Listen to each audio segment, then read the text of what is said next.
менен бийлик маған рахмет айту керек. Енді ол 4-5 жыл бұрынғы сайлау ғой. Ол біздің бір көз алдымызда. Мен жалғыз қалдым. Сондықтан ойладым, анам 15-20%-ымды сол ана ескі оппозиция алып кетті. Әділ сайлау өткізу Қазақстанның жағдайында қиын, иә.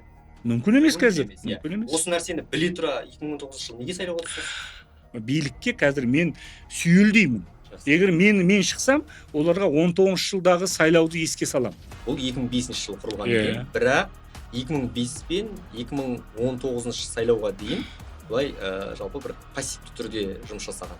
Бұл өте бір қиын сұрақ, оған дейін болды ол кісі. Мен дерек ұсыналамын. Біздің арымыз таза еді. А бұлар отырып алады да айтақтатып көшеге шық дейді. Мықты болсаң кел елге. Алдағы 5-10 жылда біз сізді депутат немесе тағы бір мемлекеттік шенеунік қызметінен көрмейміз, иә? Мен сұранбаймын. Маған ешкім ұсыныс айтып жатқан жоқ. Мен бір айда алып ұсынса. Ұсына қоймайды. Жоқ, ұсынса. Күлтөбе подкаст. Күлтөбеде күнде жиын. Берікбол Төлегенмен. Армысыздар, құрметті көрермендер. Сіздер Күлтөбе YouTube подкастын тыңдап отырсыздар. Подкастың жүргізушісі журналист Берікбол Төлеген. Бүгінгі біздің қонағымыз белгілі саясаткер, 2019 жылға президент сайлауында кандидат болған азамат Әміржан Қосан мырза. Әміржан мырза, қош келдіңіз студиямызға. Сәлеметсіздер ме? Шақыртуымызды қабыл алғаныңызға рахмет. Сізден шақырғандарыңызға рахмет. Енді сіз де журналистсіз, мен де кәсіби журналистпін. Бүгінгі сұхбатымыз фактіге негізделген. Жақсы. Манипуляциядан ада бір жақсы сұхбат болады деп ойлаймын. Мен журналист ретінде мен де сұрақ қоя аламын онда. Болады. Жақсы. Жақсы. Ашықпыз. Әміржан мырза, енді сіз 2019 жылғы президент сайлауынан кейін халыққа етене таныс болып кеттіңіз. Оған дейін де белгілі бір саяси ортада танымалдылығыңыз болды, сөзсіз. Енді осы 2019 жылғы президент сайлауында біз қарапайым халық нақты жауабын ала алмады деп мен ойлаймын. Өйткені сізден осы бір 4 жылда өте көп сұхбаттар, 5 жылда көп сұхбаттар жасалды. Бірақ соның барлығында бір белгілі бір тақырыптардан біз айналып өтіп кетіп жатқан сияқтымыз. Сондықтан бүгін бір артқа шегініп 2019 жылға оралып, сол бір оқиғалар қалай болған еді, соған мән берсек, иә? Жақсы. Жақсы. Әміржан мырза, Айдос Сарым, Расул Жұмаұлы, Дос Көшім, бұл кісілермен сізді не байланыстырады?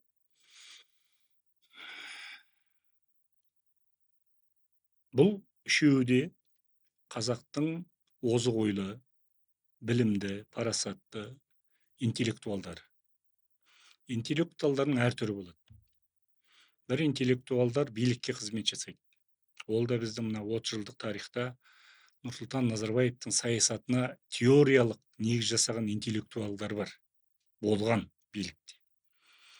Айдос Сарым, Расул Жұмалы, Дос Көшім, сіз айтқан 3 тұлға, олар қазақтың зиялыларының ішінде әрқайсысы өз мүмкіндігінше, өзінің саяси көзқарасына сай, мемлекеттік, ұлттық деңгейде ойланатын тұлғалар деп санаймын. Бұрында санадым, қазір де санаймын. Сондықтан кезінде 2018 жылы біз бір топ азамат, оның ішінде сіз атаған азаматтар бар, басқа да азаматтар бар, жаңа Қазақстан форумын құрғанбыз. Сол жаңа Қазақстан бізді табыстырды. 30-дан астам бабы бар бағдарламамыз болды.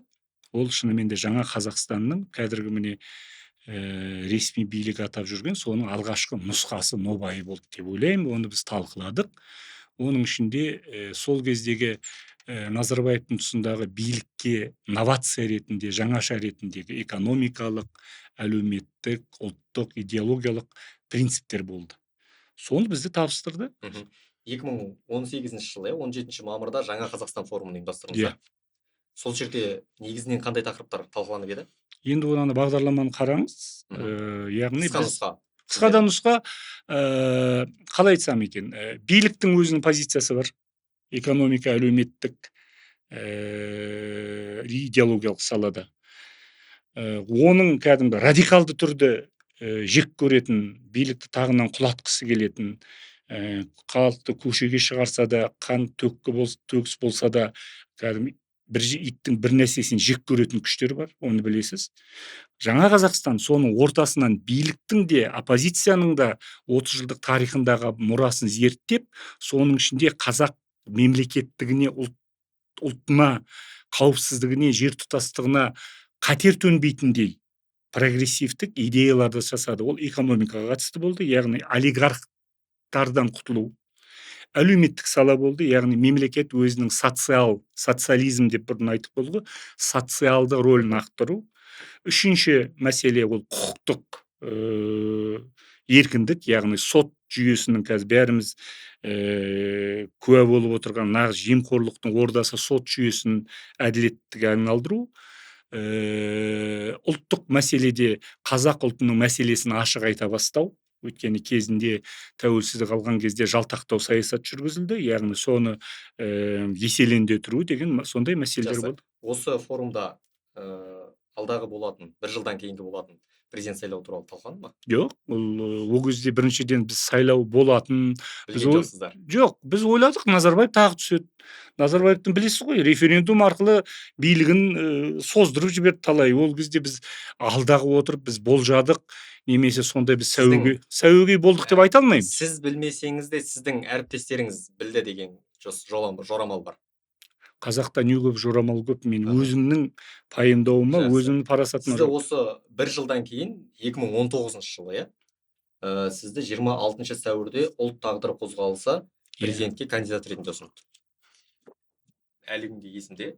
Сол сізді тіркемей келіп, соңғы сәттерде тіркеді, және дауыс жинауыңызда соңғы күндерге тақап болды.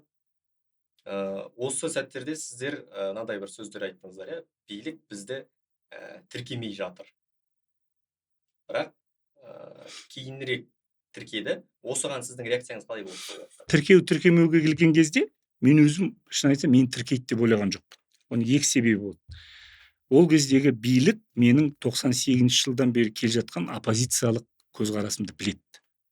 Яғни Тоқаев Нұрсұлтан Назарбаевтың саясатын жалғастырушы ретінде сайлауға түсті.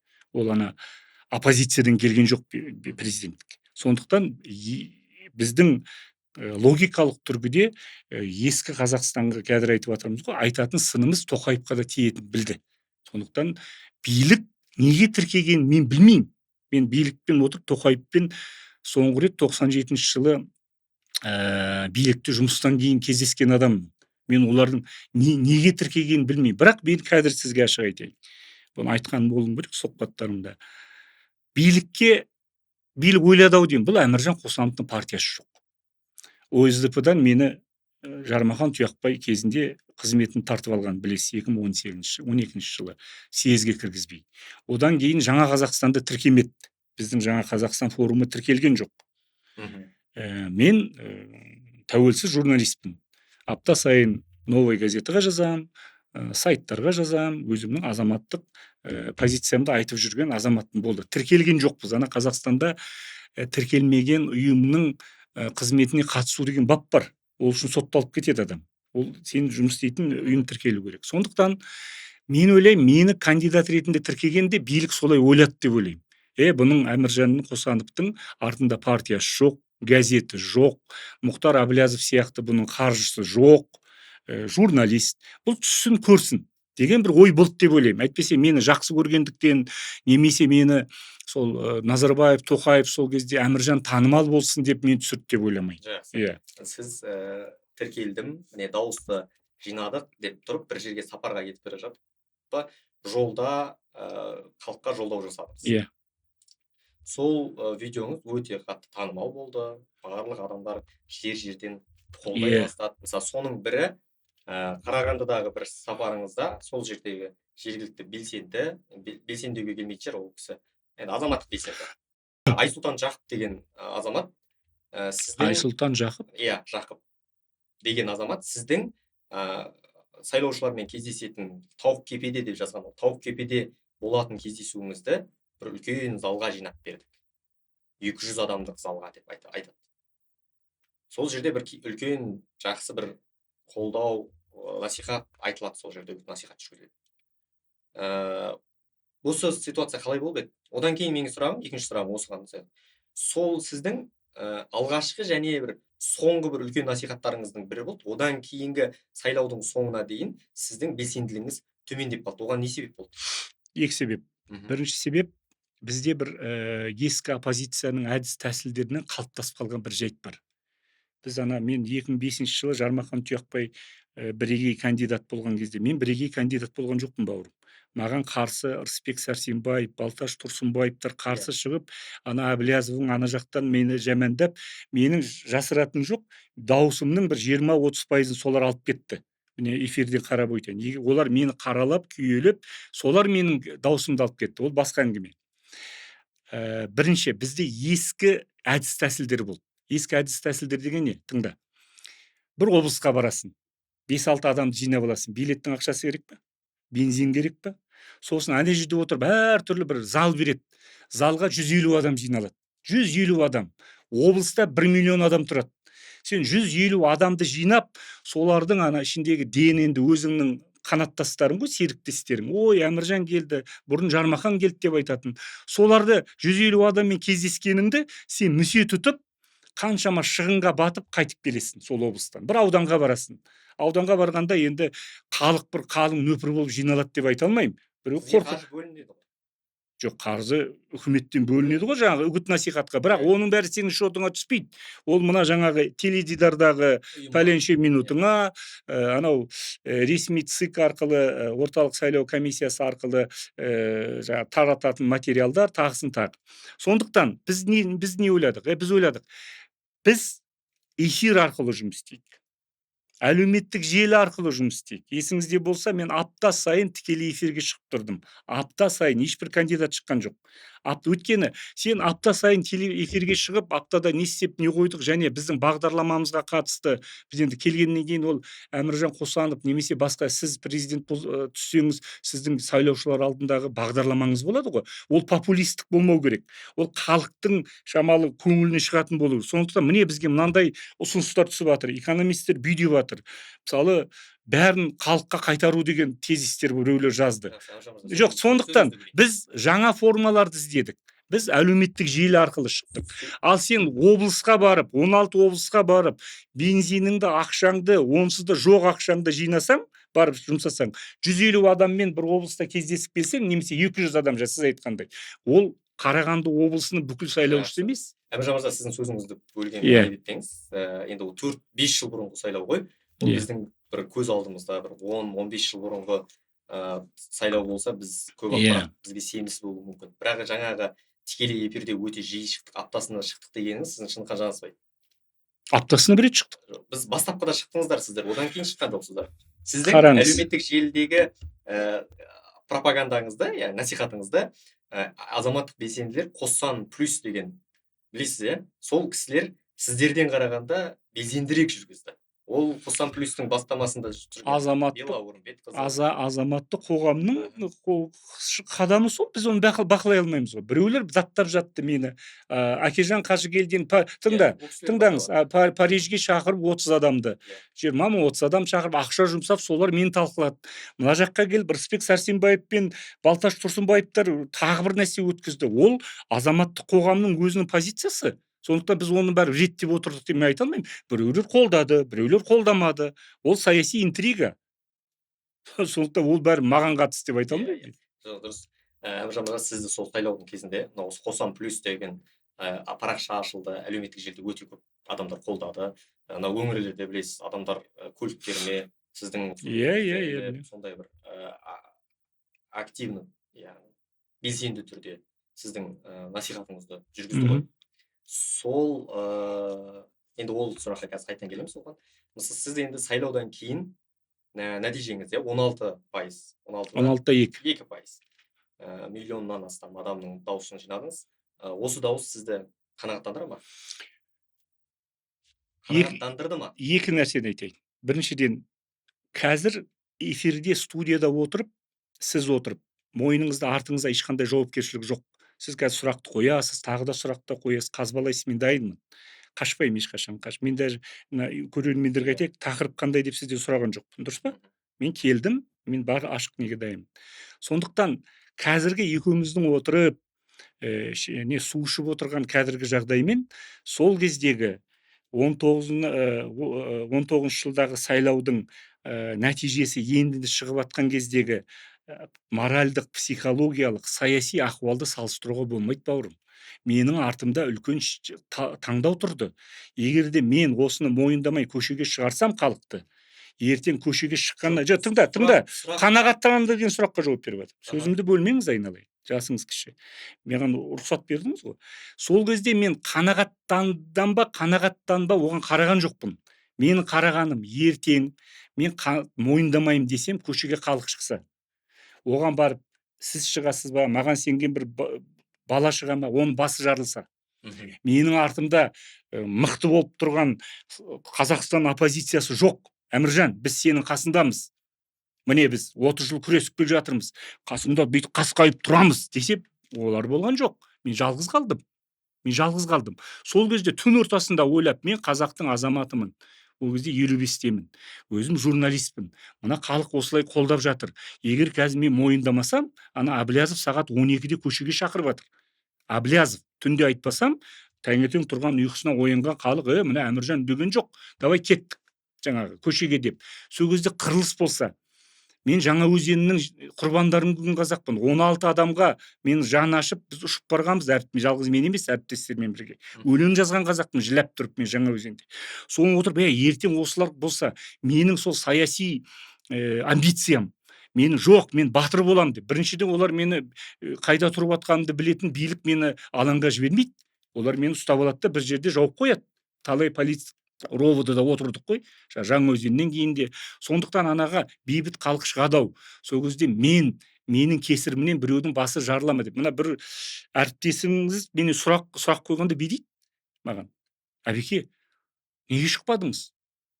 1000 адам қырылса да қоғам жаңарар еді ғой дейді. Мен айтамын, ол 1000 адам? Қалай 1000 адам? 1000 адам қырылғанда да қоғам жаңарар еді ғой дейді. Міне, бізде әлі психология, өзіңізде де бар шығар ол. Мына біздің айналамызда жүрген сыртқы ішкі күштер бар. Осы қазақта бір дүрбелең болса екен, бір қырылса екен деп. Сондықтан мен сыртқы қауіпті да білдім.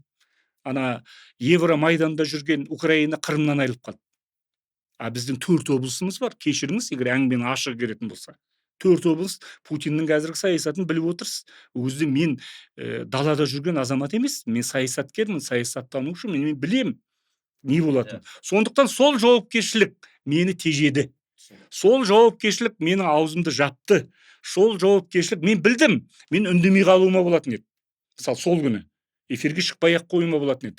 Бірақ ойладым, қазір мен сөйлемесем, ертең қырғын болады. Сондықтан жамандар, белалар шықты да, ой, сізге до конца бару керек еді. Мен айтамын, ол менің жауапкершілігім. Мен Әміржан Қосанов, мен Белла емеспін, мен Әблязов емеспін. Мен өзімнің жағдайымды, жөнімді білетін, қазақтың болашағын, қазақтың тыныштығын ойлайтын қазақпын. Әйтпесе сол кезде мен герой болатын едім. Мен күшті герой болатын едім. Қырылатын еді халық. Сондықтан қанағаттандыру туралы сұрағыңа жауап беріп жатырмын. Қанағаттанбадым деп мен айта алмадым. Егер мен тыңдаңыз, қанағаттанбадым деп мен айтпасам, онда қырғын болатын еді. Ал мен қазір, кешіріңіз, мына биліктің қарап отқан шығар сіздің, енді білмеймін сіздің қаншама жаздым, бірақ Қосанов дегесін қарайды ғой, не айтып жатыр бұл сайлау туралы. Мен айтамын, билік маған рахмет айту керек. Мен сол кездегі халықтың қырғынын жасамын. Қырғынып, мына қаңтар сонда болатын еді. Маған қаңтардан кейін талай азамат звондады, хабарласты. Әміржан-ау, 19 жылы қырғын болады дегенде біз сенбеп едік. Жаңаөзенде 16 адамда қырған билік енді халыққа қарсы оқ жаудырмайды деп ойлап едік. Сені біз ұнатпай қалып едік. Сен қазақты сондай дүрбелеңнен, қан төгістен сақтап қалсың ғой деп маған талай ел ағалар звондады. Сондықтан сұрағыңызға жауап сол. Мен сол жауапкершілікті мойнымда сезіп, қанағаттанбадым деп айта алмадым. Қазір айта аласыз ба? Өтіп кетті ғой уақыт. Қазір айта аламын. Қанағаттанған жоқпын. Жақсы. Әміржан мырза, сіз жаңа айтып отырсыз ғой. Халық шығып кететін болды, қан төгілетін болды, сол жауапкершілікті сезіндім дейсіз ғой. Осыны сіз қай уақытта сол түнде. Сол түні. Өйткені оған дейін Қандай ойда болдыңыз? Оған дейін ашығын айтайын ба? Ашығын айтыңыз. Мен көрдім, оппозиция маған қарсы шығып жатыр. Мгм. Мен кешегі бірге мысалы Алтынбек Сәрсенбаевтың соттарында жүрдік бірге. Анау кім еді? Жанболат Мамайдың, Гүлжан Ерғалиеваның соттарында жүрдік иық тіресіп. Балташ Тұрсынбаевпен бір партияда болдық. Солар келіп, ана Әкежан Қажыгелдинмен қаншама жыл РМПК-да бірге болдым. Бір ауыз сөз айтуға жарамады солар. Бір ауыз қолдап эфирді қараңыз. Біреу шыққан жоқ. Әміржанға дауыс беріңіздер деп. Әблязов ана жақтан жаттыр жаңағы жамандап бүйтті сөйтті деп. Сондықтан мен ойладым, оппозиция маған қарсы. Дұрыс па? Оның әрқайсысының өзінің аудиториясы бар. Әр тұлғаның мына оппозициядағы өзінің аудиториясы бар, өзінің фанаттары бар. Мыналар менің дауысымды алып кетті ғой. Мен сөйтіп ойладым. Өзім шын айтайын, мен жалғыз қалдым. Сондықтан ойладым, анам 15-20%-ымды сол ана ескі оппозиция алып кетті. Әблязовтың да аудиториясы бар. Дұрыс па? Сондықтан олар алып кетеді. Менің өзімнің жағдайым белгілі. Менің ұнататын бар, ұнатпайтыны бар, көре алмайтыны бар. Әміржан Қосанов деген президент болсын деп жатқан бір қанша жаңағы күштері аз болды. Сондықтан ойладым, осыған түсіп біз көріп өзіміздің бар екенімізді. Ана жаңадан сайланайын деп жатқан Тоқаев, енді әкімшілік ресурс бар ғой, енді сайлау комиссияларын қалай жұмыс істейтінін білесіз. Бәрін біледі отырсыз ғой. Мен ойладым, өзім сол түнде ойладым, мына пайызда дұрыс пайыз. Серікболсын Әбділден ала алмады.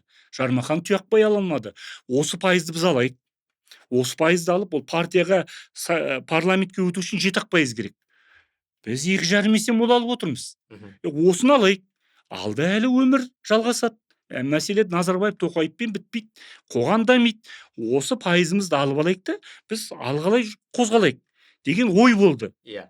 Сондықтан отырып партия ретінде алатын едіңіздер 16%. Жоқ, егерде мынандай Әблязовтардың тарапынан сіз де соған қосылып кетіп отырсыз. Тыңдаңыз. Сіз маған бетіме айтып отырсыз ғой, мен де сізге бетіңізге айтып отырмын. Сондықтан сол кездегі сондай бір неге салынбай, салқын қанаттылық танытқанда, сол 16-да 2%-бен кез келген партияны құрып, кез келген парламенттің төрінде отыруға болатын еді. Иә. Оған біздің мына өзін саясаткер санап жүрген радикалды оппозиция бар, басқасы бар, солар жарамады. Олар келді, Әміржанды жерден алып жерге салып, оңбаған, бүйтіп кетті, сөйтіп кетті деп, олар ана мәнісіне бармай, сөйтіп олар мені қаралау арқылы өздерінің имидж жинап алды, халықшыл екен деп. Мені жермен жексен етті, жамандады барлық жерден. Сөйтіп біз ана тарихи шанстан айырылып қалдық. Жақсы. Әміржан мырза, сіз кәдімгі сұхбатымыз бір кері бағытқа қарай кетіп бара жатқан сияқты. Мен бұл жерде бір сұхбат сұрағына және жауабына байланысты болады. Құрметті көрермендер, біз бір сұрағымызға жауап алғандай болдық. Яғни Әміржан мырзаның митингке шығып кету туралы ойы сол түні ойына келген, иә? Оған дейін сіз мойындайсыз ғой, оған дейін сіз мен дауысты соңына дейін қорғаймын деген нәрсені айттыңыз. Мысалға эксклюзивке берген сұхбатыңызда біз бақылаушыларды көбейтуіміз керек, мен әрбір дауысым үшін күресемін деген Иә. Бірақ соңында күресе алмадыңыз, оған себеп жаңағыдай болды. Иә. Дұрыс, жақсы. Енді сіздің сол сайлау алды ойыңызға келіскен, сенген азаматтар, Қосан плюс деген болды, Ре деген пабликтер болды республикада. Солар өте бір белсенді түрде тәуелсіз бақылаушылардың ұйымын құрды, сіздің дауысыңызды соңына дейін қорғады. Тіпті кей өңірлерде сіз басым дауыс алып кеткен жағдайлар болды. Енді протоколдар шығып жатты. Бірақ сіз сол бақылаушылар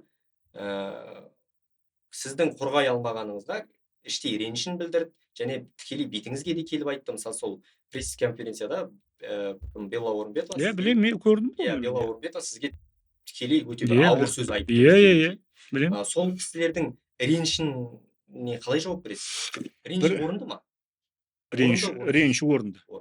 Тағы да қайталап айтамын. Менің сол жердегі қимыл әрекетіме, менің жаңағы аузыма кедергі болған, ұрандатып жүрге, сол өзімнің жаңағы сізге айтқан қан төгілмесін деген болды. Сондықтан сол қан төгілмесін соттың кезінде де, егер де біз шығып алып, мысалы, мен өзім Әміржан Қосанов басым барғанда, ол міндетті түрде жаңағы арандатуға ұшыратын. Баяғыда біз жаңа өзендердің митингіне шыққан кезде бізге полициялар айтатын, аға байқаңыздар, қауіпсіздігін қараңыздар. Неге? Өйткені әр аудандық полиция бөлімінде өзінің тырнақша ішінде активі болады.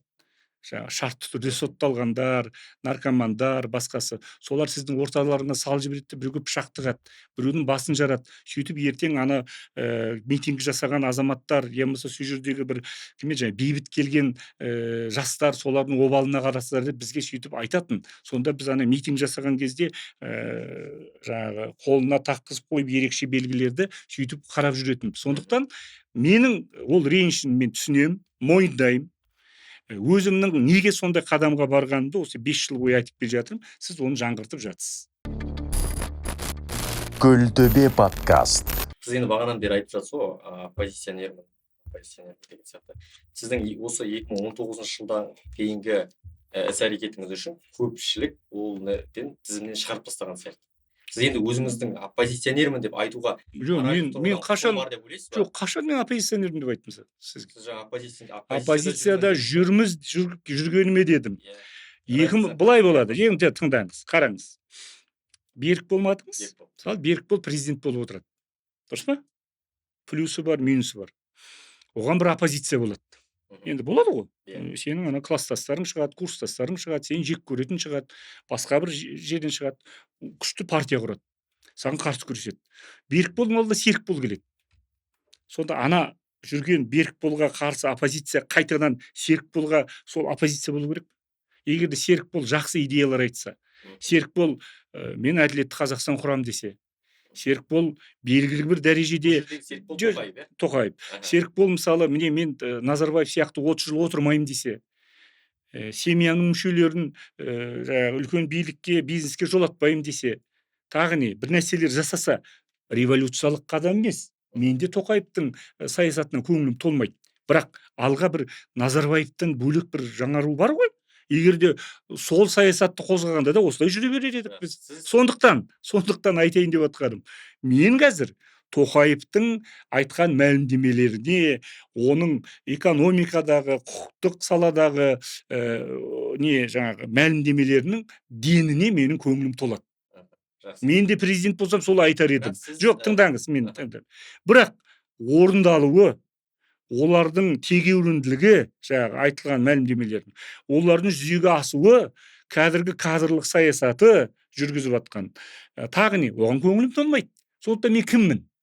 Мен білмеймін. Мен объективті көзқарас жасауға тырысатын қазақпын. Отырып алып, қалай жаңағы бізде профессиональный оппозиционерлер бар.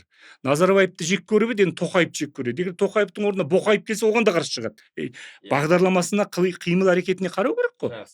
Енді сіз сайлауға Назарбаевпен емес Тоқаевпен түстіңіз ғой. Иә. Сол кезде сіз Тоқаевтың саясатын қолдап отырдыңыз, иә? Қолдаған жоқпын. Ол кезде қазіргідей сайлауларды ол жария еткен жоқ. Бұл кезде Тоқаев Назарбаевтың ізбасар ретінде қалыптасты. Ол сөйтіп айтты ғой, мен Назарбаевтың саясатын жалғастырам деді. Преемственность, сабақтастық болады деді.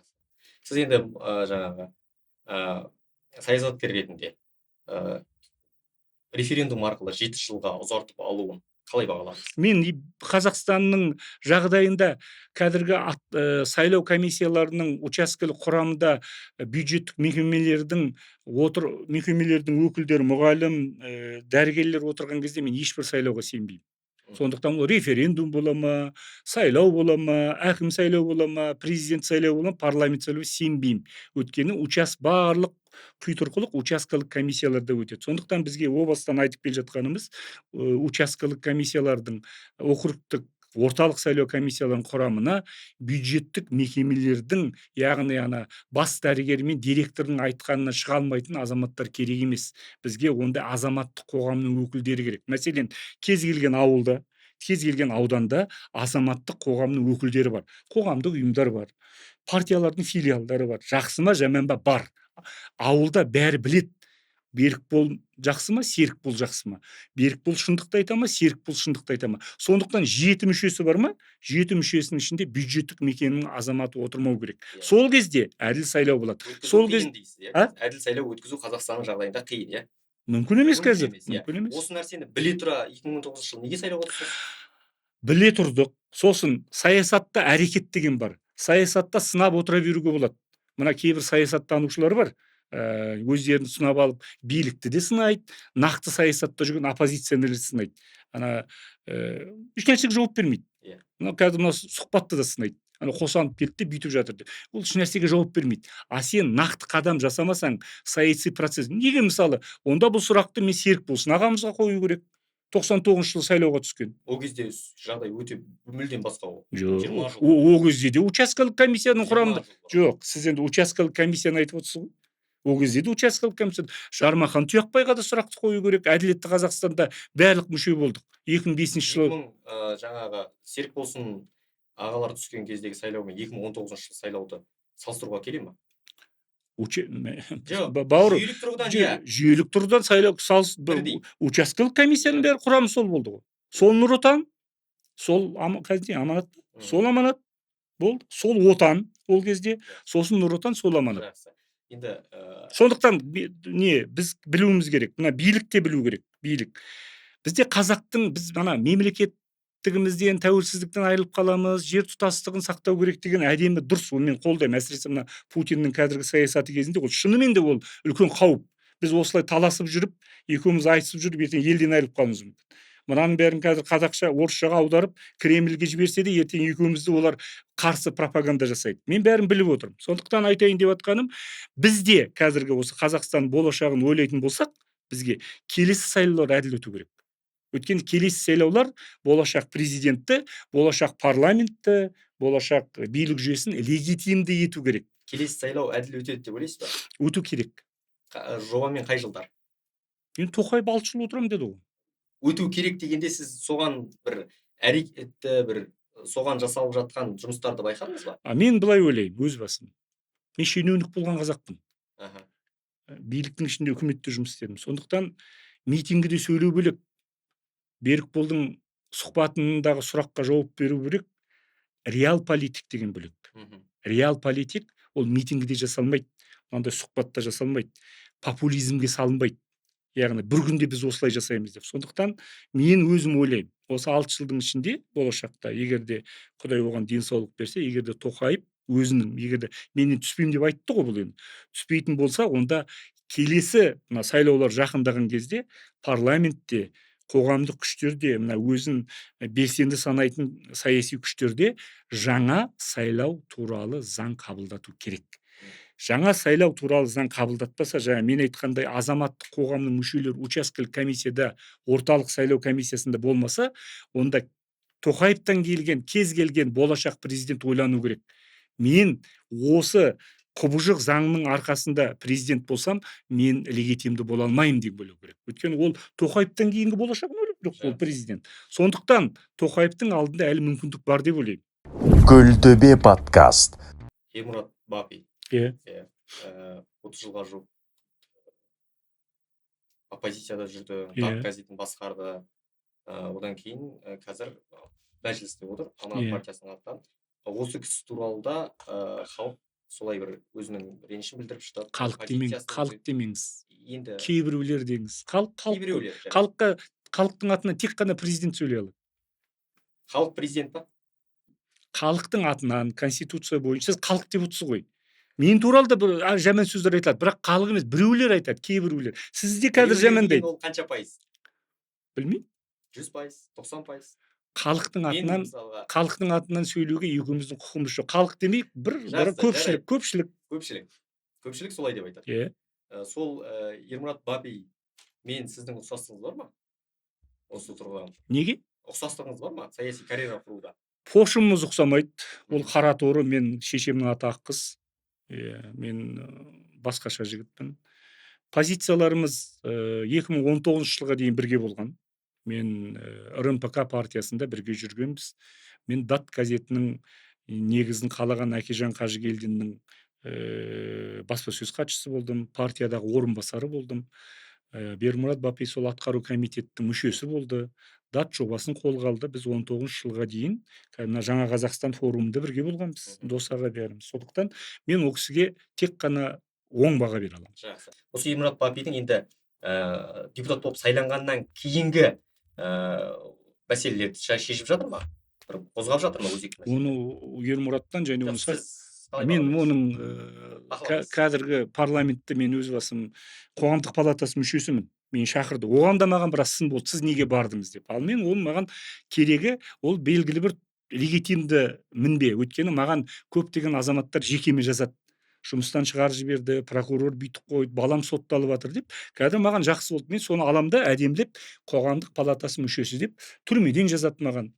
Аға, мынау сіз қоғамдық палата мүшесі ретінде мені түрмеден шығарыңызшы, мен жазықсыз деп. Сондықтан Ермұрат өзінің Жақсы. қызметін жасап жатқан шығар, оны өзіңізден сұраңыз. Бақыламайсыз, иә? Мен бақыламаймын. Жақсы. Депутат Аманжол Әлтай сіз туралы айтады және ол кісі халықтан кешірім сұрау керек деп айтады. Аманжол ма? Иә. Не үшін? Не үшін? Қазір мен соны сізге толығырақ оқып берейін. Жақсы. Әміржан Қосанов ел үмітін ақтай алмағаны үшін, халық сенімін алдағаны үшін, азаматтың арына дақ салғаны үшін сайлаушылардан кешірім сұрауы тиіс деп ойлаймын. Қосановтың қуыршақ кандидаттардың бірі екенін ішіміз сезген еді. Күдік ақиқатқа айналғаны осы шығар. Меніңше бұндай құбақан ойын ойнағанша саясаттан алыс жүргені дұрыс еді. Алдағы болатын парламент сайлауында да депутаттық күресуге үміттеніп отырғаны бек мүмкін. Біріншіден Аманжол, мен жеке басына тиіспеймін, онша танымаймын. Осыған қатысты айтатын.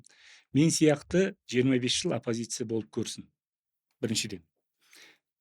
25 жыл оппозицияда жүру, ұрылу, соғылу, сотталу, өзіңнің карьераңнан айырылу, белгілі бір дәрежеде әл-ауқатының төмендету, тәуелсіз болу оңай емес. Сондықтан ана депутаттық айлықты алып отырған осылай әділетсіз сайлаудан өткен депутат бірінші өздері сұрап алсын кешірімді. Әділетсіз сайлаудан өткен. Әділетсіз сайлаудан өтті. Мына қазіргі сайлауларын мен әділет деп санамаймын. 2019-да әділетті деп Егімді санамаймын. Қазір айта аламын, өйткені ол кезде менің түнгі сағат 12-де менің алдымда үлкен қауіп тұр. Қазір мен айта аламын. Бірақ боларсыз болды, бояу сіңді. Үлкен тарихи мүмкіндіктен айырылып қалдық. Сол кезде 16-да 2% еселетіп, біз оппозиция сол кезде саяси көрегенділік танытуымыз керек, тереңдік танытуымыз керек. Жеке басқа тиісіп, бажылдап кетті ғой бәрі. Сондықтан неге мен кешірім сұрауым керек? Мен кешірім сұрамаймын. Мен сол позицияны 5 жылдан кейін де айта аламын. Мен айтамын, мен қазақтың тыныштығын, қазақтың тәуелсіздігінен сыртқы және ішкі қауіптерден сақтанып, өзінің саясатын жүргізетін қоғамда өмір сүргім келеді. Әміржан Қосановтың немесе Берікбол Пәленшеевтің амбициясы көшедегі бір бәйкүнә жастың басын жарылуына әкелмеу керек. Егер сіз заңсыз әрекетке шақырсаңыз, мен сізді сынаймын. Мен айтамын, айналайын, сен ойлансайшы. Мына Мұхтар Әблязовқа кезінде жазғанмын. Парижде кофе ішіп отырып алып, пәленше күні көшеге шығыңдар дейді. Біз баяғыда шыққанда жаңа өзеннен кейін өзіміз көшеге шығатынбыз. Митингіні өзіміз бастайтынбыз. Бірінші бізді полиция алып кететін. Біздің арымыз таза еді. Бұлар отырып алады да айтақтатып көшеге шық дейді. Мықты болсаң кел елге. Ашықтығың дәлелі, қазір әлеуметтік желі бар ғой. Шық прямой тікелей эфирге. Мен жоқ, ұрлаған жоқпын. Мен осындаймын де. Жоқ қой. Сондықтан аман жол болсын, басқа біреу болсын. Бұл саясатта конкуренция болады. Мен ойлаймын, қазіргі таңда мені эфирге шығармай жүрген. Мына, мысалы, сіз шақырып жатсыз ғой, рахмет сізге. Сіз не оймен шақырғаныңызды білмеймін мен. Шығармай жүрген. Мемлекеттік арналарға бізге цензурамен тыйым салып қойған. Біздің сол 5 жылдың ішінде қаншама қоғамдық бастамалар, мақала, мен апта сайын мақала жазып жүрмін, оқымасаңыз. Соларға бір рет жауап бермеген билікте Әміржан Қосановтың таныла түсуіне мүдделі емес. Билікке қазір мен сүйелдеймін. Егер мен шықсам, оларға 19 жылдағы сайлауды еске салам. Дұрыс па? Сондықтан мен отырып алып, мен туғаннан бері президент болуым керек еді, мен оппозицияның лидері болуым керек еді деген ой жоқ менде. Құдай маған қаншама қабілет, талант берді, сол талантымды тәуелсіз ой пікір айтуға соған жеткізсем болды. Әміржан мырза, енді қараңыз, сіз айтып жатсыз, апта сайын газеттерде өзімнің мақалаларым шығып тұрады деп. Соңғы рет бір көтерген өзекті деген бір мәселеңізді айтыңызшы, қысқаша ғана. Бүгін міне ертең Новый газетаға шығады. Масимов кешірім сұрапты. Тоқаевтан. Сосын мен жаздым. Жалғыз ғана Масимов сұрамау керек кешірімді. Ол көп көмекшісінің бірі болды. Жақсы. Тағы басқа тақырып? Апта сайын мен жазам. Осының алдыңғы тақырыбыңыз. Оның алдында мен қоғамдық палатада сөйлеп баяндама жасадым.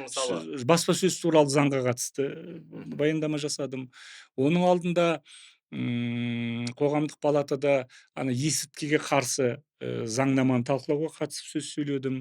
Апта сайын оқыңыз, енді мен сізге мақтанып Жақсы. пәленше былай нендей қара аспанды төндіріп жатырмын, Әміржан Қосанов Иә, апта сіз сайын анау, бастама көтерді деп мен айта алмаймын сізге. Масс-медиа бойынша жиналыста, иә, талқылауда сөйлеген сөзіңізді естіп тыңдадым. Иә. Масс-медиа заңның қабылданғанын қалаймын деген, енді қабылданғанын қолдаймын деп, бірақ енді ол жерде мынандай түзетулер енгізу керек деп ұсынысыңызды айтыпсыз. Осы масс-медиа туралы заң бойынша, енді журналистсіз ғой, мына Тәжікстан, қателеспесем, Қырғызстанда да осыған ұқсас заңдар бірінен соң бірі Ресейде қабылданады. Одан кейін Қазақстанда қабылданып жатыр. Осыған сіз қалай ойлайсыз? Осының бір астары бар ма? Яғни сіз мені оқымайды екенсіз. Мен жазғанмын. Біздің кәдіргі заңнама, әсіресе идеологиялықтағы заңнама Ресейдің заңнамасын қайталап келе жатыр деген сөзді мен айтқанмын. Оны мақаламнан қарасыз. Иә, сол жерде де айттыңыз. Иә, қазір мен ойлаймын, ол дұрыс емес. Бірақ барлығы сынайды, бірақ келіспейді ешқайсысы. Сынағандардың барлығы енді ол былай ғой, енді жаңа сіз айтып отқан. Ол енді конституцияға қарасақ заңды қабылдайтын парламент қой.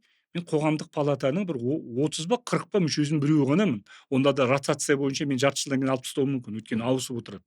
Мен аса бір соны бір сондай ықпалды мінбе деп санамаймын. Мен жаңа айтып отқан, мен әйтеуір қарапайым халыққа жазған хатын прокурорға жеткізсем, соның өзі жетеді маған.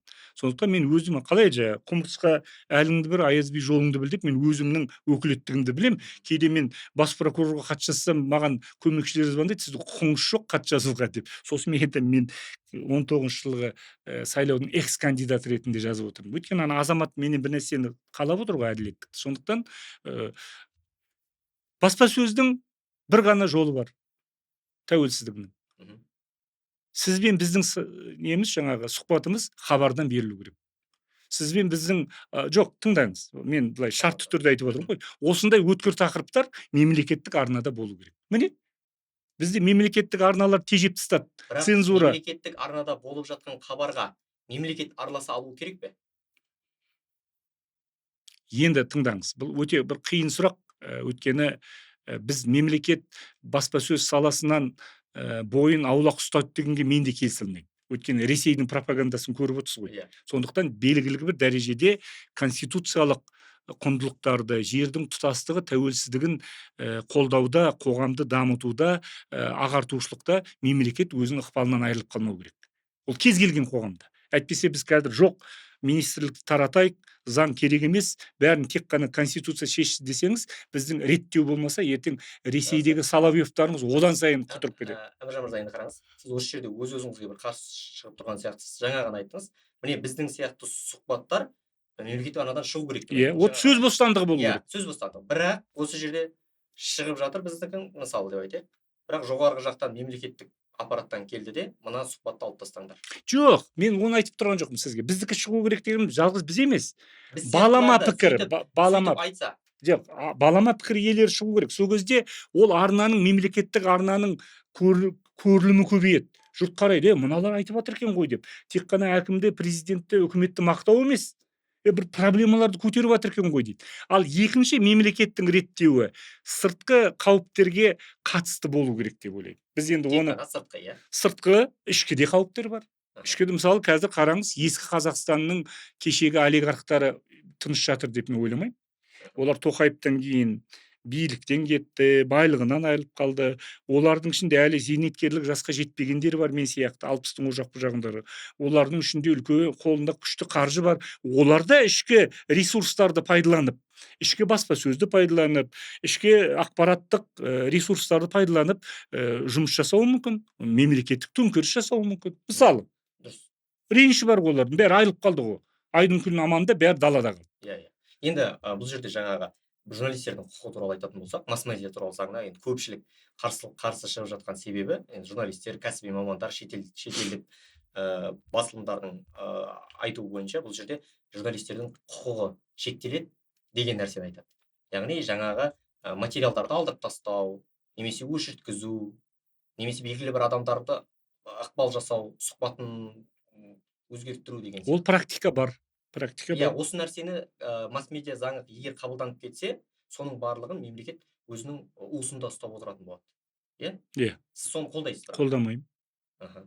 Мемлекет тек қана мемлекеттің тәуелсіздігіне, жер тұтастығына, біздің өзіміздің қоғамның тұрақтылығына қарсы материалдар болса, Соларды ғана соларға ғана мысалы ертең қазақтың намысына келетін, ертең біреу шығып алып қазаққа тиісіп атса, мысалы сөз бостандығы деп, ол ертең барып біздің ауылдағы ағайын дүр сілкініп көшеге шығып қырғын болып атса, онда мемлекет өзінің аға билігін жасау керек. Бірақ ана мен әкімді сынап жатыр екен, премьерді сынап жатыр екен, мына заңды сынап жатыр екен деген ондай цензура болмау керек. Сіз соны ұсынысты айта алдыңыз ба? Қараңыз мен сөзім. Қарадым, ол жерде ондай байқамадым. Енді мен тезистерін бердім, талқылау болды. Сосын енді барлық жаңалықты жалғыз қосанып айтпайды ғой, ол ішінде қоғамдық палатаның басқа да мүшелері сөйледі. Мен оның сөздерін қайталамаймыз ғой, мынау корректность деген бар. Мысалы, менің әріптесім бір нәрсе айтса, мен оны қайталамаймын ғой. Оны протоколды қарау керек. Біздің енді қоғам, азаматтық қоғам болсын, жалпы журналистика, тәуелсіз журналистердің қорқатындығы осы масс-медиа туралы заң журналистердің жұмысына кедергі келтіре ме деген қорқыныш. Жоқ, қазір мен ойлаймын, қазір қоғамдық, мен сосын ана сөзімде де, одан кейінгі мақаламда да Новый газетте айтқанмын, Абай газетке шықты деймін. Соған мен айтқанмын, президент Тоқаев, қазіргі президент Тоқаев, керісінше тәуелсіз басылымдарды өзінің одақтасы ретінде қылу керек. Неге? Ол әрбір әкімнің, әрбір министрдің кемшілігін өзінің аппаратының бақылау арқылы біле алмайды. Ауданда, облыста не болып жатқан журналист біледі. Сондықтан тәуелсіз басылымның қаулап өркендеуіне президент мүдделі болу керек. Әбжан мырза, тәуелсіз басылым деп айтып отырмыз ғой. Қазақстандағы тәуелсіз басылым деп тізім бере аласыз ба? Айта алмаймын. Бар ма? Бізде терминдердің, сіз енді оқытушы болсаңыз, терминдердің орнын ауыстыру бар. Бізде билікке қарсы сөйлеген, билікті сынаған басылым бәрін тәуелсіз дейді. Жоқ. Әрбір басылымның артында бір адам тұрады. Ол олигарх болуы мүмкін. Ол бір компания болуы мүмкін. Ол бай болуы мүмкін. Мысалы, қазіргі үлкен ақпарат агенттіктерінің жеке адамдардың қолында. Дұрыс па? Редактор басқа біреу болуы мүмкін, ал оны қаржы беріп отқан адамдар бар. Сондықтан мен оны тәуелсіз деп айта алмаймын. Айта аласыз ба? Мысалы, мен ондай басылымдарды өте сирек байқаймын. Ондай басылымдар жоқтың қасы бізде. Көпшілігі мемлекеттен сатып жоқ, бар ғой, тәуелсіз деп атап жүрген, мемлекеттен, бюджеттен қаржыландырмайтын басылымдар бар. Сайттар да бар. Бірақ оның артында әрқайсының өзінің қожайыны тұрады ғой, соны қарау керек. Бар ма деген сұрақ нақты жоқ сияқты менің ойымша. 100% тәуелсіз. Тәуелсіз. Сіз айтып отқандай, бізде қазір медиадан үміт күтетін және соны қаржыландыратын басылым бар ма деген дүниеге мен жауап іздеп тұрмын да қазір. Мысалға айтайық, Тенгриньюс болсын. Бұлардың барлығы жеке, бірақ мемлекеттік сатып алуға қатысады. Қатысады. Енді мемлекеттік сатып алуға қатыспайтын тәуелсіз арна. Сіздің ютубыңыз бар, арнаңыз бар. Осындай арналар аяққа тұру керек. Сол. Бірақ ол да тәуелді ғой. Ол Берікболдың субъективтік көзқарасына қосанды жек көретін болса, онда ол 5 жылда бұрынғы нәрсені қазбалап шығарады. Дұрыс па? Сондықтан тыңда. Сосын тағы біреуді жақсы көретін болса, оған басқаша сұрақ қояды. Сондықтан абсолютті тәуелсіз басылым болмайды. Дұрыс айтасыз. Мен мысалы өзім ойлаймын, классикалық тұрғыда, нарғы заманда біріншіден цензура болмаса, кез келген редактор, сіз болсын, басқа азамат болсын, халық іздеп оқитын басылым жасай аласыз. Цензура болмаса. Ол бір. Сондықтан цензураны құрту керек. Екінші, экономикалық тұрғыдан, егер ол газеттің қағазы қымбат болмаса, оның таратылуына мемлекеттік бір преференциялар болатын болса, газетте тарайды. Теледидарға келетін болсақ, оған тәуелсіз хабарлар жасайтын болса, цензура болмаса, оның жарнамасына шектеу қойылмаса, дұрыс па? Ана жарнама беруші нені іздейді? Көрілім үлкен хабарды іздейді. Дұрыс па? Авторды іздейді. Соған барады. Мен мына тауарым бар еді, мен сенікіне салайын деп. Оны көріп жүрсіз ғой, шетелдегі дәстүрді. Соны жасау керек. Болды. Басқа тәуелсіз ақпарат алаңын жоғарыдан реттеп отырамын деген. Қазір әлеуметтік желі бар. Қазір телеграм арналары бар. Оның ішінде анонимдері бар, мысалы. Өтірікті жағатын ауылдағы ағайын өзі аңқау ғой.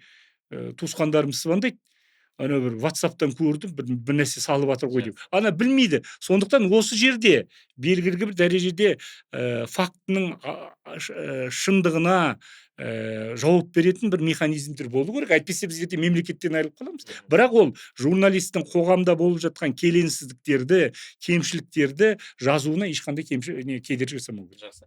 Әміржан мырза, жаңа сіз айтып болдыңыз ғой, мені жек көретін болсаңыз, болмасаңыз 5 жылдық тақырыпты Сіз субъективті адамсыз ғой, мен де Иә. субъективмін. Бірақ қараңыз, енді журналистің негізгі міндеті ол енді ақпаратқа қол жеткізу. Иә. Менің енді сол уақыттағы жетпей жатқан ақпаратты қазір ашып бергім келіп отыр, мақсатым. Содан кейін екіншіден бейтарап болу. Менің жеке сізге деген ешқандай бір құрметсіздігім жоқ, себебі Жоқ, мен берік бол. Мен оны шартты түрде айтып жатырмын. Жаңа берік бол, серік бол деп айтып отқаным сол ғой. Егер сіздің атыңыз Әміржан болса, тағы бір нәрсе деп айтар едім. Менің сізге неге деген жек көруші ешқандай себеп жоқ, бірақ мен бір осы сұрақтар арқылы бір ақиқатын ашсам. Эйнштейн ба біреу айтыпты. Адамның ең үлкен қателігі бәріне ұнағысы келеді деп. Бұл қоғамда бәріне ұнау мүмкін емес. Оңшыл пікір айтсаң, солшыл жек көреді. Центристік пікір айтсаң, оңшыл жек көреді. Ұлтшылдық мәселені айтсаң, интернационалистер жек көреді. Революция керек десең, эволюционер жек көреді. Сондықтан адамның тек өзінің ішкі жүрегінде тұрған өзінің азаматтық позициясы, мысалы мен осы 30 жылдың ішінде енді үкіметте жүрген кезде үкіметтің сөзін сөйледім. Ол рас. Баспасөз мәслихатын өткізген. Бірақ содан кейінгі нәрседе мен мына жүрегімнің дүрсіліне қалауымен ғана сөйледім. Маған ешкім тапсырыспен мынандай мақала жаз деп ешкім айта алмайды. Сондықтан адамда сол өзінің ішкі жан дүниесімен гармонияда болса, мен міне осылай өмір сүріп келе жатырмын. Бір жерде бір қателескен шығармын, бірақ мына халқыма, ұлтыма бір адал қызмет жасап, өмір бойы осы сөйлеп келе жатырмын ғой деген ризашылық сезім болмаса, ол қиын. Сондықтан жаңағы тәуелсіз дегенге келіп отқанымыз, бізде тәуелді деген өкінішке орай әкімге, премьерге, президентке тәуелді баспасөз болып тұрған кезде біздің қоғам жаңа Қазақстан, әділетті Қазақстан бола алмайды. Партиядағы, қозғалыстағы жолдастарыңыз Айдос Сарым қазір депутаттықта, Расул Жұмалұлы елші, штабыңызды басқарған Дәурен Бабамұратұлы Астанада мемқызметкерде қызметкер болып жүр. Жалғыз сіз ғана қазір қызметтен, мемлекет саясатынан тыс жүрсіз. Сізді осыған ренішіңіз жоқ па? Сізді лақтырып кеткен жоқ па жолдастарыңыз? Біріншіден, сіз айтқан тұлғалар, олар Әміржанға қарыз емес. Мысалы, біздің әркімнің өзінің жолы бар. Мысалы, Расул Жұмалыны мен өз басым болашақта сыртқы істер министрі ретінде көргім келеді. Расул. Дәуреннің ешқашан оппозицияда болған жоқ. Дәурен азаматтық қоғамнан келді. Сондықтан кейде оның құрдастары, көре алмаушылары айтады, ой, бүйтіп кетті. Жоқ, ол азаматтық қоғамда болды. Ол отырып алып, жаңағы менеджер болды ана штабта. Айдос Сарымның интеллектісіне жету үшін ойлану керек біраз адам. Сондықтан мен ол азаматтардың өзінің саяси таңдауына мен ешқандай шәк келтіре алмаймын. Ол бір. Екінші, Берікбол, мен 28 жасымда ешбір блатсыз, парасыз, тамыр танысықсыз Қазақстандағы ең жас министрдің орынбасары болған қазақпын. 30 жасымда мен бүкіл Қазақстанның үкіметтің баспасөзін басқарған қазақпын. Мен ана биліктің дәмін татқан қазақпын. Бұзылған жоқпын. Мен ана сайлауда оппозиция кеткеннен кейін менің артымнан қоңырау байлағысы келді. Үкіметте жүргенде бірде-бір парақорлығымды таба алмады. Жоқ, тыңдаңыз. Сондықтан бізде бір жаман, сізде де бар екен. Сізде бар екен. Бізде бір жаман қасиет бар. Адам табысты болу үшін, бір дегеніне жету үшін міндетті түрде мемлекеттік қызметте болу керек па? Мен міндетті түрде сондай бір депутат, министр болу керек па? Адам өзі қоғамда да мемлекетіне ешқандай мемлекеттік қызметсіз де қызмет жасай алады ұлтына. Сондықтан мен осы сіздің бағаңызбен келісе алмаймын. Жақсы. Әміржан мырза, енді сіздің жаңағы сөзіңіз бойынша алдағы 5-10 жылда біз сізді депутат немесе тағы бір мемлекеттік шенеунік қызметінен көрмейміз, Мен сұранбаймын. Маған ешкім ұсыныс айтып жатқан жоқ. Мен бір айда ұсынса. Ұсына қоймайды. Жоқ, ұсынса. Барасыз ба? Өйткені сіздің әріптестеріңіз ұсынды ғой. Енді ол әркімнің өзінің жолы бар ғой. Сізге ұсынса. Ұсынса ол не? Ол не? Егер де Депутат, келесі шақырылымға депутат. ол депутаттық болғанда ол егер де ол парламентте тұрып мен аузымды жаппайтын болса, мысалы, Қазіргі Ермұрат Бапи сияқты, Ринат Зайытов сияқты. енді әркімнің өз таңдауы бар. Егер Сосын бізде бір қызық нәрсе бар да. Біздің үлкен трагедиямыз, үлкен мынау сіздің толқынға да әсер етіп жатқан, біз мемлекеттік қызметті, мемлекетке қызмет етуді құбыжық ретінде көрсетіп жатырмыз. Кезінде мемлекеттің құрамында да талантты азаматтар жұмыс істеді. Талантты премьер-министрлер, министрлер болды. Сондықтан мемлекеттік қызметке барғандардың бәрі оңбаған, сатқын екен деген біз қоюымыз керек. Бізге жас ұрпаққа, ей, қазақ ұлтыңа қызмет жаса. Сен ауыл әкімі боласың ба? Сен қоғам қайраткері боласың ба? Журналист боласың ба? Судья боласың ба? Не жаңағы бір мемлекеттік емес ұйым басқарасың ба? Ұлтыңа қызмет жасауды керек. Әйтпесе бізде қазір мемлекеттік қызметтің абыройын аренда төгіп алдық. Ал бізге мемлекеттік мен ұлтыма, халқыма қызмет жасап жатырмын дейтін әкімдер керек. Министрлер керек. Қазір құдайға шүкір енді жастар қалыптасты ғой, енді баяғы біздің 30 жыл бұрынғы жағдаймен қалыптастыруға болмайды. Қазіргі келсем. Иә. Сондықтан отырып алып анау депутат болды деп көзін шұқып, анау бір жерге барды, ол мақтаныш болу керек. Яғни сіз егер дұрыс қызмет ұсынса, ол жерде қызмет емес, мен сөзіңізге бұғат қоймаса, сіз барасыз. Иә. Егер де ұсыныс болса. Сізде сонда 2019-да сізге ұсыныс болған жоқ, Жоқ, мен 5 жылдың ішінде Тоқаевты да көрген қазақ емеспін, оның айналасында көрген қазақ емеспін. Күттіңіз ба? Жоқ. Күткен жоқсыз. Мен күтсем, Берікбол осыдан маған 15 жыл бұрын, 20 жыл бұрын, 10 жыл бұрын ұсынған. Ситуация ұсынған деймін, ұсынған маған. Одан кейін ұсынған жоқ. Жақсы. Күтпеймін. Жақсы. Әміржан мырза, сіз айтасыз ғой, сұхбаттарыңызда халықтың арасында жүрмін деп. Бүгін де сол автобуспен келген сияқтысыз, иә? Жоқ, бүгін жолдасы автобусқа мінейін деп отыр едім, бір кісілермен кофе ішкем әкеліп тастады, жаңбыр жауып отыр. Жақсы. Жаңа автобустағы көзқарастар адамдардың жақсы деген сияқты пікір. Жақсы. Мен түсінбеушіліктер болады, сұрайды менен, осы сізге жауап бергенде жауап беремін, бірақ бетімнен жыртып мен жағамнан алып отқан ешкім жоқ. Жүргізушілер селфи жасайды. Сосын мен алып отқан кітабымды алып кетеді. Балам бар еді деп. Әміржан мырза, енді жаңағыдай ғой, мен енді барлық сұрақтарды барынша жауабын алып қалып отыр. Жақсы. Бәле іздеп отыр деп мен айттым. Жоқ. Енді жаңағы сіз сұхбат берген подкасттардың барлығын қарап шықтым.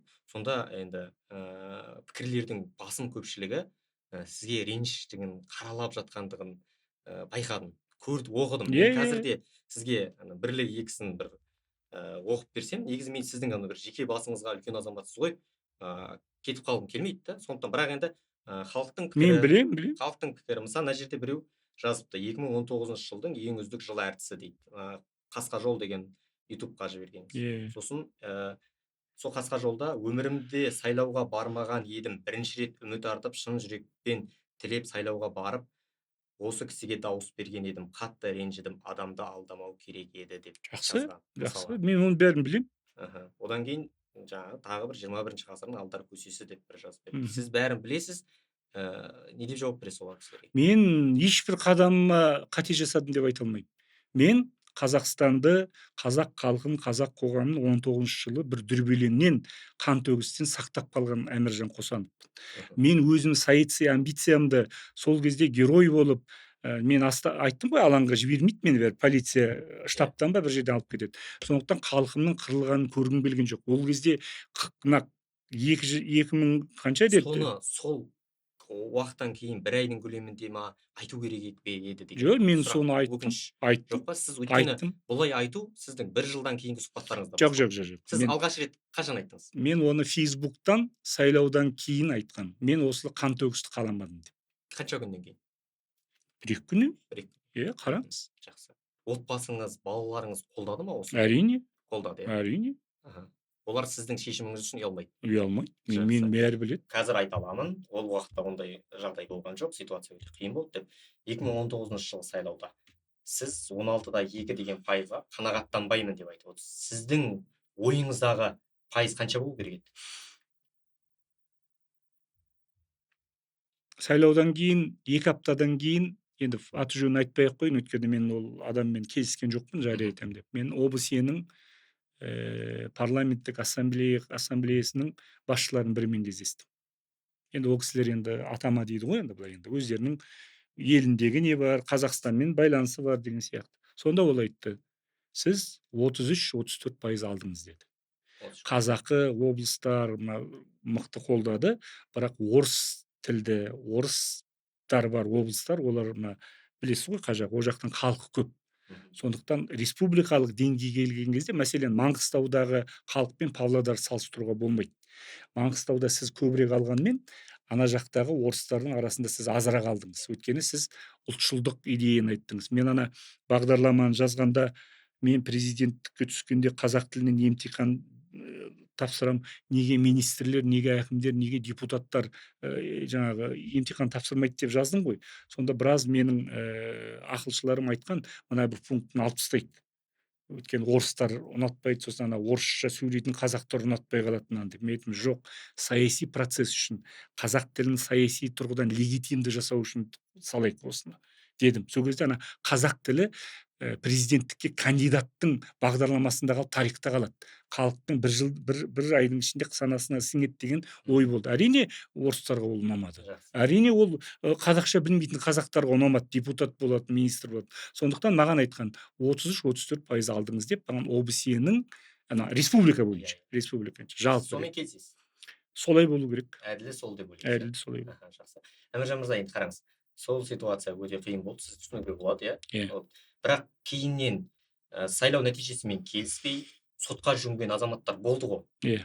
Соларды сіз қолдамадыңыз ба? Мен ауызша қолдадым, бірақ өзім қолдадым, бірақ тағы да қайталап айтамын, бірақ жауап бердім ғой, қайталап жатыр деп айтасың тағы.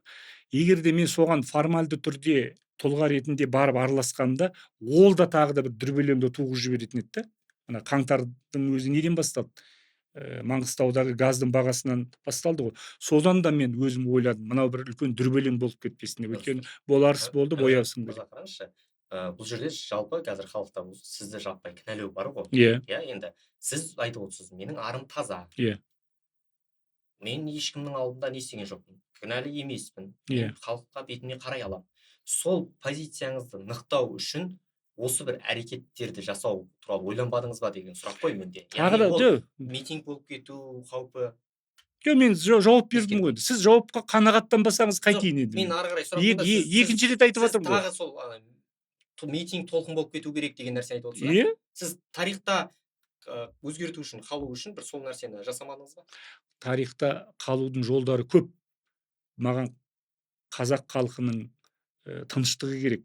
Қазақтың тәуелсіздігінен, ішкі себептермен, белгілі бір саяси арандатулармен біз айырылып қалмауымыз керек деп ойлаймын. Сосын саясат бүгін бір күндік нәрсе емес. Саясат өте терең нәрсе.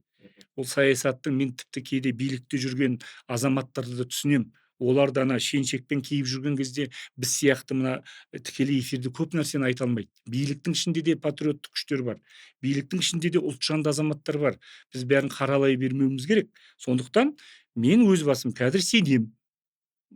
Тоқаевта шанс бар, мүмкіндік бар.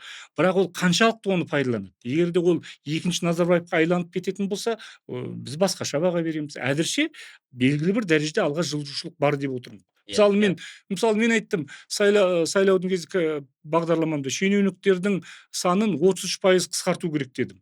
Тоқаев 25% қысқартты. Не ма?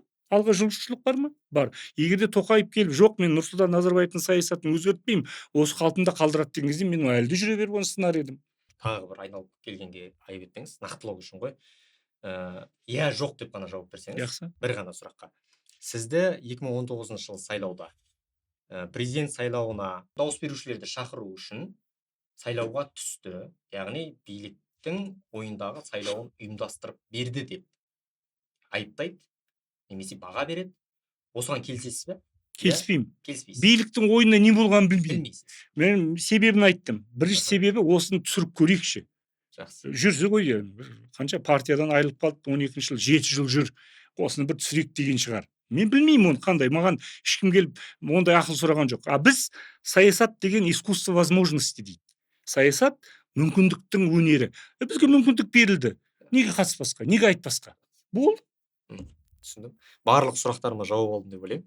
Әміржан мырза, келіп сұхбат бергеніңізге рахмет. Өте бір жақсы ашық сұхбат болды деп ойлаймын. Жеке басыңызға өтіп кетіп жатсам, ініңіз ретінде кешірім сұраймын. Сіздің енді жасыңыз үлкен. Жасыңызды сыйлаймыз. Жеке басқа тиіскен жоқсың. жоқпын деп ойлаймын, Тиіскен жоқсың. Мгм. Жаңағы тек қаралайтын Біреулердің пікірлерді пікірін алдым. оқыған болмаса, қалған бәрі дұрыс. Мен оған үйренгенмін. Саясатқа кіріскен адам, оның ішінде билік өзіңді жек көріп жатса, мен қазір билікті түсінемін. Мені ол жақта ешкім жақсы көрмейді. Сен жаңа қызмет деп жатсың, қайдағы қызмет ол? Оған мен дәметпеймін. Оппозиция қандай ырду-дырду болып жатса, сол кездегі мәселелерді ойлап, мен мысалы өз басым қазір міне келдім сіздің алдыңызға. Тағы не көп нәрсені мүмкін қайталаған шығармын. Ана ойлы не жаңағы көңілі қалған азаматтар тағы бір нәрсе жазып жатқан шығар. Жаза берсін. Менің арым таза. Мен ойлаймын, менің трагедиям саясатта достық, саясатта аяғына дейін әріптестік болмайды екен. Қасыңда жүрген азаматтардың өзінің саяси амбициясы болады екен. Саяси оза шапсаң, олар сені көре алмайды екен. Кімдер? Мен жамандап жүргендер. Олар сізбен үзеңгілес болған жоқ қой, кейбірі. Кімдер? Әблязов болсын. Неге Әблязов Сіз қатар жүрген жоқсыз. Қалай қатар жүрген жоқ? Біз РМПК деген партияны құрған кезде 98 жылы олар Назарбаевтың жаңа қасында жүріп, соның арқасында қызмет алған жігіттер олар. Неге қатар жүрген жоқ? Сіз тарихты білмейді екенсіз. Жақсы. Өзіңіз бір сұхбатқа одан әрі ашығып. Жақсы, жоқ, Бір жақсы. сұрақ сұрай салайын енді. Мен уақыт жағы тығыз болып қалды деп мен қайыра салғам негізі. Енді анау қазіргі азаматтық белсенділердің қамалып жатқаны, Дума Мұхаммедкәрім журналист, Әйгерім Тілеужан, Марат Жыланбаев, осы кісілерді жаңа сіз айтып қалдыңыз ғой, енді заңсыз митингі үшін мен ешқандай заңсыз митингке шыққан адамдарды қолдамаймын деп. Бірақ сол кісілердің былай позициясын, азаматтық позициясын қолдайсыз ба? Азаматтық позициясын қолдаймын. Бұлардың ана Жыланбаевты өзім қатты сыйлаймын. Азаматтарды да сыйлаймын, қарындасымызды да сыйлаймын. Бұл биліктің қазіргі үлкен кемшілігі сол. Сынға төзгісіз болып бара жатыр. Сын болу керек. Президенттің тарапына болу керек, премьердің талапына, заңға талапты. Тек қана жаңағыдай жер тұтастығымыз, тәуелсіздігіміз, қоғамның тұрақтылығына қарсылық болмау керек. Сондықтан мен ойлаймын, осы мына Жыланбаев ағамызға қарсылық сол мына бір Әблязовтың көлеңкесі сияқты. Сондықтан мына билік соны жек көргендіктен, соны болдырмастан мына ағамызға тиіп кетіп жатқан сияқты. Бұл кісілерді босату керек деп ойлайсыз ба? Бәрін босату керек. Бізде саяси тұтқындар болмау керек. Кез келген азамат мемлекетіміздің конституциясына қарсы бабында көрсетілген ғой, соған ғана қарсы болатын болса, конституцияға кез келген мәселені айта беру керек. Митингке шығу керек. Митингке шығатын баяғы Лондонда Гайд парк дегендер болды ғой. Халық шығады, сөйлейді, айтады, королеваны да сынайды, премьер-министрді де сынайды. Одан Ақ үйде болдық, Вашингтонда. Есік алдына шығып, жұрт плакатымен жүр, ешкім оларды қудалап жатқан жоқ. Сондықтан билік митингіден шошымау керек те, олар ойлайды, митинг болса бір Ақ Орданы басып алатын сияқты. Шықсын. Митинг мәдениетін қалыптастыру керек. Митинг біз жақтан да, мына митинг жасайтындардан да қалыптасу керек. Билік жағынан да қалыптасу керек. Сосын менің айтатым, Тоқаев билікке балама ой пікір айтқан, сын айтқан адамдарды мемлекеттің жауы деп қарамау керек. Біз не үшін сөйлеп жатырмыз? Осы бір заңымыз дұрыс болса екен, өміріміз дұрыс болса екен деп шырылдап жүрміз ғой осы. Сондықтан соларды өзіне одақтас ретінде қабылдау керек. Әйтпесе біз баяғы Назарбаевтың заманына келеміз. Әкім, министр, депутаттардың есебімен ғана сүйенген президенттің тағдырын көріп отырсыз ғой, Назарбаевтың тағдыры. Тоқаев соған айналмау үшін азаматтық қоғамға, керек болса оппозиция өкілдерімен кездесу керек. Мен кеше бастама көтерді деп сұрап жатсыз. Кеше мен мақала жаздым Фейсбукта. Жақында Сағат Жүсіп ағам 80-ге толды. Қазақтың үлкен ұлттық демократиялық қозғалыстың өкілі, кезінде бізде РМПК партиясында Қызылорданың облыстық филиалының басшысы болған. Өте интеллектуал, білімді азамат. 80-ге толып жатыр. Ол кісі Назарбаевтың жүйесімен 98 жылдан бастап күрескен. Ғазиз Алдамжаровпен кездестім, ағаммен. Біз РМПК-да бірге болғанбыз. Ол кісі де қазір көлеңкеде қалды. Дос көшім бар. Жақсылық Шекеев бар кезінде. Олар ағаларымыз 80-ге келіп қалды. Олар қазіргі Тоқаевтың айтып жатқан сөздерін айтқан азаматтар. Мгм. Неге Тоқаев соларды қабылдамайды? Неге кешіріңіз, қазір иттің құлы Итақай орден алып жатыр. Иттің құлы Итақай атақ алып жатыр. Неге соларды қабылдап, айналайындар, сіздермен күрескендеріңізге 30 жыл болыпты. Сіздердікі дұрыс екен. Назарбаевтың жеке басқа табынушылығына қарсы шықтыңыздар. Біз сіздерге ризамыз деп неге жол сөзін айтпайды? Серікболсын әділдігін айтты Тоқаев, бірақ ол өліп қалғасын айтты. Мгм. Сондықтан мен ойлаймын, әділеттік содан болады. Менің қазіргі, мен сол соңғы мақалам деп айтып соның ішінде жаздым. Президент мырза соларды жинау керек. Солардың ақылын тыңдау керек. Ағалар, рахмет. Сіздер аңсаған әділетті Қазақстанды біз құрғалы жатырмыз. Қандай ойларыңыз бар? Қызылордада не болып жатыр? Ғазиз аға, парламенттің рөлі қандай? Сіз кезінде бақылау палатасының төрағасы болдыңыз. Айтсаңызшы деп айту керек. Жоқ, бізде сол кезіндегі ескі оппозицияда жүрген идеялық Назарбаевқа қарсы болған азаматтарды дұрыс қабылдамайды. Мүмкін мен ойлаймын, сонда жүрген қазіргі жас шенеуніктер олар танымайтын шығар. Бірақ олар көз тірісінде бір жақсы сөз лебіз естіп кету керек қой. Міндетті түрде Абдилин сияқты өмірден өткеннен кейін есту керек пе? Міне, әділеттік содан басталады. Мгм. Бүгінгі сұхбатымыз осымен тәмам. Енді 1,5 сағатқа жуық жақсы бір сұхбат болды деп ойлаймын. Ақ қарасын өздеріңіз анықтап шешім шығарасыздар. Сіздермен болған мен журналист Берікбол Төлеген. Келесі хабарға дейін жүздескенше. Күлтөбе подкаст. Күлтөбеде күнде жиын. Берікбол Төлегенмен.